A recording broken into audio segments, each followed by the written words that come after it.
অন্ন প্রসাদ ধোয়া হয়ে গেছে, আমি তুলে নিয়েছি। তুলে নিয়ে ছোট্ট করে একটা ভিডিও করে বন্ধুদেরকে দেখাচ্ছি। হ্যালো বন্ধুরা, সাবস্ক্রাইব করবে, লাইক দেবেন, কমেন্ট করবেন।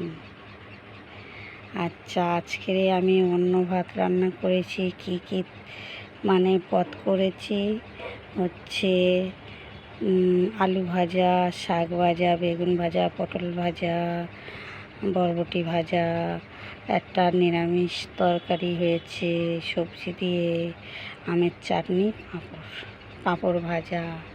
রাধা গোবিন্দকে খেতে দিয়েছি। সবাই ভালো থাকবেন। রাধে রাধে, হরি বল হরি বল। জয় নিতাই, জয় গৌর, জয় রাধে। হরে কৃষ্ণ কৃষ্ণ কৃষ্ণ হরে হরে, হরে রাম রাম রাম হরে হরে। হরে কৃষ্ণ কৃষ্ণ কৃষ্ণ হরে হরে, হরে রাম রাম রাম হরে হরে। হরে কৃষ্ণ কৃষ্ণ কৃষ্ণ হরে হরে, হরে রাম রাম রাম হরে হরে। রাধে রাধে।